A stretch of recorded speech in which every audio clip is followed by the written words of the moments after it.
It is tea time once more. What is up, tea people? Hello, everybody. Episode 141 with Sam. This guy. Sama. We are having the Fuding white cake from TSH, which is delivered to us via Quiche Tea, who I hope is...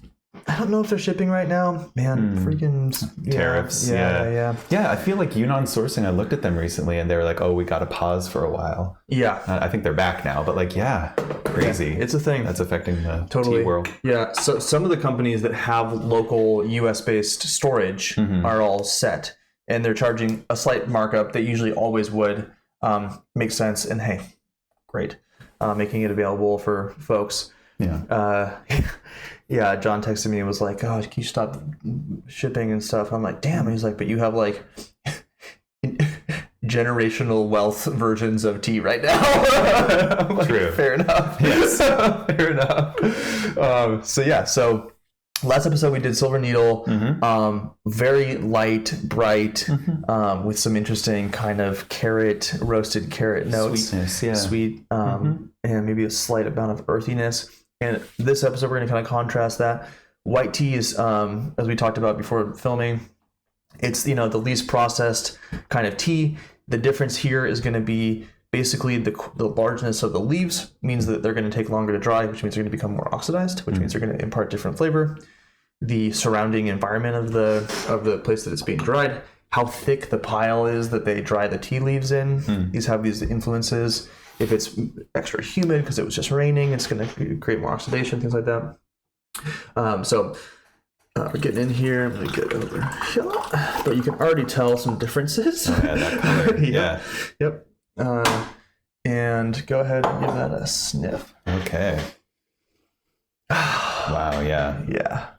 When I was smelling it before we started filming and it was, dry, I said that it was like the epitome of like a leaf pile, which it is, but you know what I mean? Like a fall leaf pile, a tree leaf pile. This is raspberry.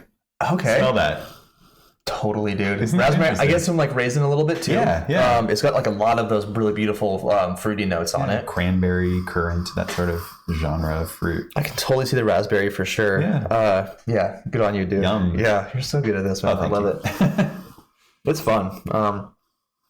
In terms of like bassier notes or anything like that, for me, I feel like there's maybe a little bit of a cacao note on there. Maybe something kind of like a desert spice type thing. Yeah. No, I mean, chocolate and raspberry go well together. Dude, so hopefully that's a little bit what it tastes like. Yeah, here we go. And definitely a little bit darker in there. Bring this back over here. God, that smells incredible. Cheers.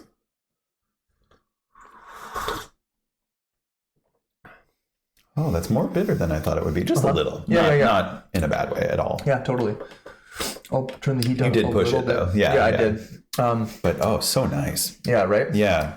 Okay, so texture a little different, right? Maybe a little thinner. Yes. Right? Agreed. Yeah. Than which is counterintuitive. Totally. Like, yeah. Yeah. But again, to your point about those, I can't remember what you called it, the little hairs and stuff. I feel like that might impart some of that almost, it's not quite oily, but like that velvety mouthfeel. Yeah. And this is one where I'm using a lot of leaf because I like the character of it that way, but you do sacrifice maybe a little bit of that mouthfeel thickness, unless you want to get into kind of bitter character. This is so nice in the salivary glands. Like it's tart. I don't want to say sour, but it's like tart enough that it kind of activates that a little. Yeah. It's really nice. One word we use is like juicy. Yeah. Totally. Like, a little bit what happens when you eat like Starburst candy. Totally, dude. Yeah, absolutely. It's very satisfying. And usually we kind of think of tartness in like a tomato citrus acidity way, but juiciness is kind of still producing that mouthfeel, but with a little bit less acidity. Yeah. That's kind of how I think about like it. A raspberry would, totally. Berries in general. Yeah. So now in terms of lingering character of this tea versus the last tea, what would you say? I think it lingers less. Interesting. Maybe speaking to like the thickness thing before the viscosity. Yeah. There is an aftertaste, but it's not, it doesn't, for me at least right now, the first one. And then in terms of traversing into other tea categories, if this were to remind you of another tea category, what would you say that it would be? I mean, my first thought was just now that it's like a melange, you know, that it tastes like it's mixed with fruit or hibiscus or something, you know? Yeah, it's cool. It's complex. Yeah. Those chocolatey notes sometimes remind me of black teas as well. Yeah. Personally. Agreed. The kind of basier notes on those. And again, I'm going to push this one a little bit here. So apologies if it's a little bit intense. I'm down for it. Yeah, for sure. I generally feel like white teas, you can't get too offensive. No. with But I'm using a good amount of leaf here. Yeah. And get back in there. Man, Okay. raisin. Yeah, raisin. I was going to say it's cooked away some of the tart notes. Now it smells, like currants. And I'm really being nice. a bad boy and pouring myself here first, but I just want to show everyone the character color of this. And apologies, Thank you. 100%. As the younger one, I feel like you should be serving me. He's younger than me by like 2 weeks. By the way. Yeah. Let's do that a little bit. And I mean, the very obvious difference in the level of oxidation. Oh yeah. So hey, cheers. Cheers. Whoa, that has changed. Yeah. This tea reminds me of inflecting into Oriental Beauty, which is also so. I personally really like these much more oxidized white teas, and this reminds me a little bit of the. And I'm going to butcher the name, the Laikao Viet Sun tea that I also blinded and gave to you. And I did the blind with James as well. So I did ripes, raws, and then a third category, which was an unknown. And it was a cross-category hybrid that was kind of those like tweeners. And I feel like these ones, the Laikao from Viet Sun, Oriental Beauty, and the Islao Mountain black tea all share a family of characters and then have different other parts of them, but there's sort of like a Venn diagram of sorts. Right. I love this character personally, and this one actually does pretty well grandpa style. Okay. Yeah, just hanging out. Yeah, totally. Where is this from? Fuding. Where's that? I don't know, good question. Comment below. Yeah, thank you. I'm a geography person, so I'm always curious. That interests me. Yeah. Here, load your phone up and check it out real fast while I brew up this last right. steeping for us, because I'm curious as well. Fuding. I want to say southern China, but I'm probably wrong. Right. Yeah, it's not one that I hear. You hear Yunnan, you hear Fujian. I don't know. I'm curious. Fuding. Oh, okay. Yeah. It's it's further north than I thought. Okay. Yeah. So there's Fujian. Fuding is up there. Okay, gotcha. Cool. Nice. Yeah. On the East Coast.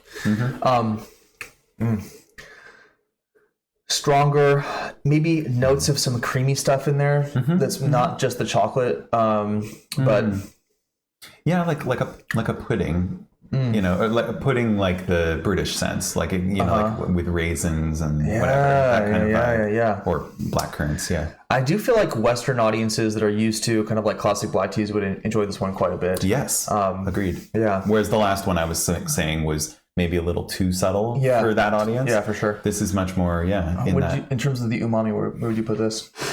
I still think like a 2 or 3, 4. I don't know. To me, it doesn't get that umami. No. Yeah. No. I wouldn't put it super high either.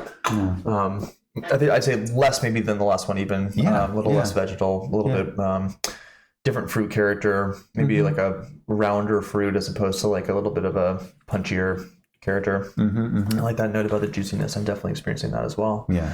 My only complaint, if you will, would be that I'd love a little bit deeper mouthfeel on this one. Right. But we'll see. Can't win every single one Number of them. 3, we'll see. Yeah.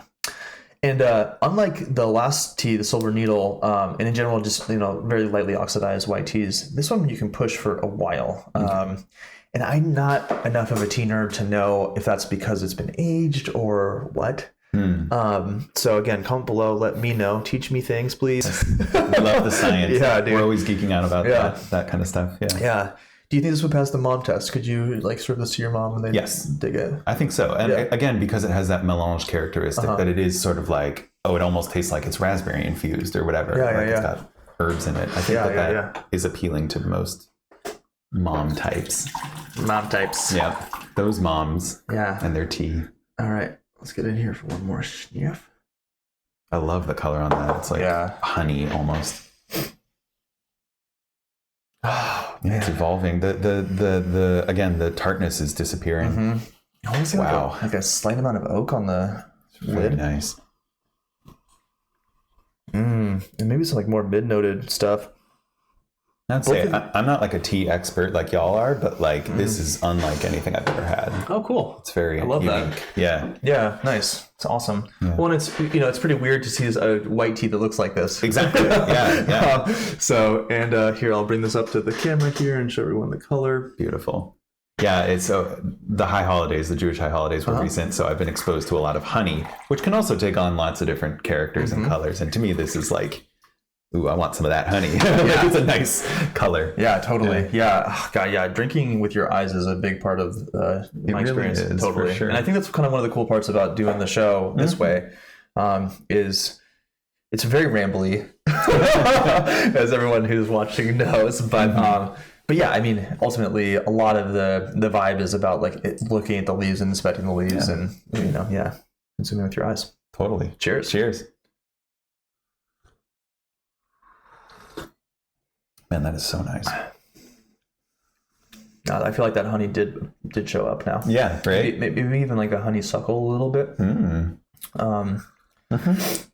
Because as with all white teas, it's floral. Exactly. Yeah.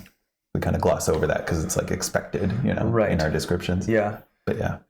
Oh, it felt very nice. Yeah. And evolving, Totally. Complex. Yeah, dynamic. Yeah. Yeah. Maybe a little bit more than the Silver Needle from last episode. Definitely. Yeah. And part of that too, I wonder, is again about the kind of the cheat code of having pressed tea, where you're exposing different parts of the tea over the brewing itself. So you expect to be a little bit, gliding into more of a homogeneity later on in the later steepings, but especially steepings 2 through 4 or 5 with pressed teas in general, they really do change a lot. Yeah. So actually one episode I got inspired by James, whatever that coffee guy named is. He did a one where he did like coffee that's been frozen, I think. And he did like a freeze-dried one. Yeah. So I feel like the quantity of how chunky versus ground up or like finely surface area exposure. Yes, exactly. So I want to do some experiments around that. Maybe we do that actually together. That might be kind of fun. Yeah. And I mean, that's why like bagged tea, where you're basically just getting the shake, has a much more bitter characteristic. Yeah. But I wonder, like, what is there a sweet spot? Like, and I'd love to be blinded on it. So maybe we do that together. That'd become that would be a cool. Let's do that. Let's do that. I'll be able to prep it correctly. So I'm like, because I feel like I'm going to be OCD about it. But yeah, no, I'd be really curious to see what you think. That's a cool idea. Okay, let's do it. Control for that. Yeah, I agree with you. It's got a little bit of that bitterness on it. That again, for a white tea, a little weird or uncommon. But I'm friends with bitter. Yeah, and I know you are.